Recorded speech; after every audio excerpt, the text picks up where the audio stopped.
What's up, everybody? Welcome to Fantasy Football G. I'm your host, Kat, and the preseason, I think we can say, is mostly over. So that means we can now safely make our decision on who our players are going to be. So today we're going to start with goalkeepers, looking at what is the best goalkeeper fixture rotation. So without further ado, let's get into it.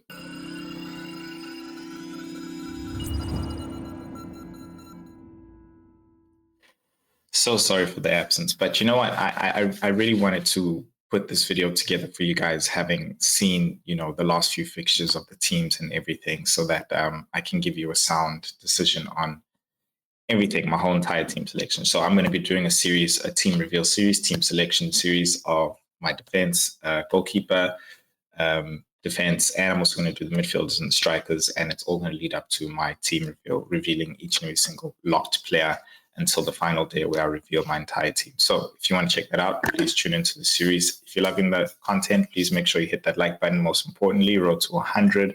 As the time of recording, I haven't hit it yet. So please do subscribe if you want to see more content throughout the season as well. Now, without further ado, let's get into this. The best goalkeeper fixture rotation. Ratty. Let's look at this. Okay, cool. So what I did is I said, I need to start off by looking at all the best, options that we're looking at. And I'm going to start with Arsenal. So the reason why I'm starting with Arsenal is because it's, they're the best defense, from last season. And I think going into this season, they've made some very good reinforcements as well. Timber's back, Calafiori is there. He played in the last, in the match against Lyon, the last preseason match there in the Emirates Cup. And he was looking good. He was going up. He's a very different option from Zinchenko. But nonetheless, Raya and, the bonus point system, the first few games are not really the best. Over there, you can see definitely we can get 2 clean sheets, but 3 is a question, And even if you try and look at it in terms of, okay, which is the best team that can actually rotate with them, it's another 5.5 keeper, which is Alisson, right? Now, when you're just looking at the fixtures there in front of you. So that's clearly not an option. And, there's a little unwritten rule where you sort of don't want to spend too much money in your goalkeeping department and, go between 9 and 9.5 million if you really want to spend a lot more. That way you can put more budget into your team, right? Now, the community is mainly migrated towards Flecken and Henderson. John Stone from Crystal Palace has requested for a transfer out. So I think that could safely put Henderson in the starting lineup for Crystal Palace in goals. Flecken is the man, of course. Now, the reason why I'm putting this thing, now I want to look at those fixtures and I'm like, okay, with that fixture rotation, you can see it's right below Arsenal's one. Crystal Palace, Brentford, they're playing each other. Cool. Second game. West Ham at home for Crystal Palace, Liverpool away. So you're going to go with Crystal Palace, of course. And, in all honesty, the defense hasn't been all that bad in the second end of the season. It was fairly okay. I myself just don't rate it. Okay. I think West Ham themselves have made some really good reinforcements, but I just feel like even that game in itself. But let's go through the entire games, right? So I think game week 2, I'm still going to be struggling with an option there. I don't want them to be playing each other firstly in game week 1. Game week 2, I don't like the options. Game week 3, fine. We go with Southampton for Flecken. Game week 4, of course, we go with Henderson. Game week 5, I think I'm stuck. Okay. Game weeks, and already there, without even going on to the next game weeks, I'm like, I'm already thinking too much. I'm not agreeing with it. I'm not happy with it. On top of that, I just don't really, really trust their defense, and I'm talking about both teams now. Cool. Alisson Becker. I think Alisson Becker is a very good option if you're not looking at the long term, right? Sorry, I didn't mention this, but this is looking at game week 1 to game week 10. Now, I say long term in the sense of game week 1 to around game week 10, right? You can see there in his fixtures, I think he's really only got about two fixtures, I would say, that like, cool, he's borderline, but I would be willing to still throw him in there. Liverpool, in all honesty, from the preseason have looked really good, really good all round attacking and defensive as well.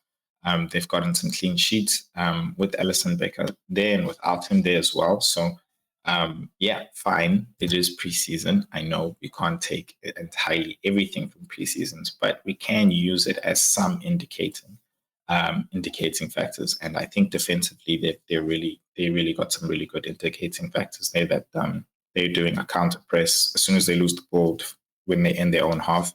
They're getting that ball back really quick, which is really good. When they're on the other team's half as well, they are pressing as well. They almost line up in a 4-4-2, which is, I think, when you see the movement of the team as well, is also very, very good. So I'm very confident with them having without the ball as well. And then, of course, you got a very good keeper behind the defense. So, looking at those fixtures, if you're wanting to just go straight with a 5.5 keeper and a 4.0, I think Alisson Becker is the decision you go with over there. And that's me saying that over Raya, just looking at the fixtures and the team's performance, of course. Cool. I put Man City there because they're Man City. And, they're not talked about much. And for me, I wouldn't even consider it. I think there's too many great options, cheaper options in goalkeeping department, as we've mentioned already. And if you're going to go for a 5.5, in my opinion, I think you should be going for 4.0 keeper. So, I mean, the fixtures are there, and it's Man City. 100% they can grab a clean sheet. Ipswich, West Ham. I think they can even do it at Chelsea. Definitely not Arsenal. Yeah, but the thing is, they're leaky. When they're winning those games, and last few minutes comes in, and then just like a random goal, and it just clean sheet gone. So yeah, Man City for me is just not an option. Right now, the bottom two is one that I really, really, really love. And I think let's just go through this week by week so you can see what I'm saying. So from Newcastle, of course, we've got Nick Pope there. He's back in action. He's been with the team as well preseason. And then with Nottingham Forest, they did buy a new keeper called Miguel. He started the first preseason game, which he came in after his transfer. But then after that, the rest of the preseason games, Matt Sells has actually started. So he also started the last one, which I think for me is a huge indicator that he's going to be the starting goalkeeper. So I think we can safely say over there that Matt Sells is the number one option for Nottingham Forest. Cool. Game week 1, who we picking there? Southampton for Newcastle and Bournemouth for Nottingham Forest. It's obvious we're picking Nick Pope over there. Game week 2, we're picking Matt Sells because they're playing Southampton as well. And then game week 3, I would still go with Matt Sells there, Wolves. Game week 4, we'll go with Nick Pope, Wolves. Game week 5, I would go with Sells. Game week 6, I'll still go with Sells at Fulham at home. Game week 7, I would go with Nick Pope against Everton. Game week 8, I would go. I mean, they're both home either way. I think the stronger defense is Pope, so I'd go with Pope against Brighton. Game week 8. Game week 9, I would go with Leicester, of course, with Sells, and then game week 10, I'd go with at home with who's a Sells. So already they, when you look at compared to the Flecken and Henderson, you're not. I think I had one game week where I paused it, which was game week 8, and that in itself, there's still a good game because it's Brighton and Crystal Palace at home for both fixtures for both keepers. So if you're not looking to make a goalkeeper transfer, and you really just want to keep your keepers for a long time. And the reason why I put this to game 10 is because I tend to like to divide the season into 4 quarters. And I feel like the first quarter is sort of like game week 9, game week 10, and then the next quarter is basically the second quarter is basically from then to the half of the season where we get our second game week wild card for the season. So I feel like you can then start to make another long-term decision if you're going to use your wild card after that. There are many different wild card windows before that, of course, game week 4, game week 6. And that's entirely up to you. But this is my fixture analysis as to who I think are the best defensive picks. That said, let us take a look at my team reveal now for who I am picking for the goalkeeping options, right? The big reveal, right? Now, these options are my locked in options, okay? Whatever I'm going to reveal in this series is my locked in option, locked in, not going anywhere. This is what I'm going to have on the final day deadline. Done. Number one, Matt Sells. I think it goes without saying. They got some really good fixtures. They also bought another defender. He's a very tall man, Mikulenkovic. I think if I'm pronouncing that right. And I think this is well with Miguel to sort of counter those bad numbers they've been getting from set pieces, conceding from set pieces. But as I mentioned, Matt Sells has been playing, so I think they're going to be okay. I think they're not. I think they were number 3 behind Man City and Arsenal in XG conceded, goals conceded, XGC for the season last season, at the end of last season. So, already there you can tell that, they're a good defensive options to go with. So, number 2, I think you guys have guessed it. It is going to be Nick Pope.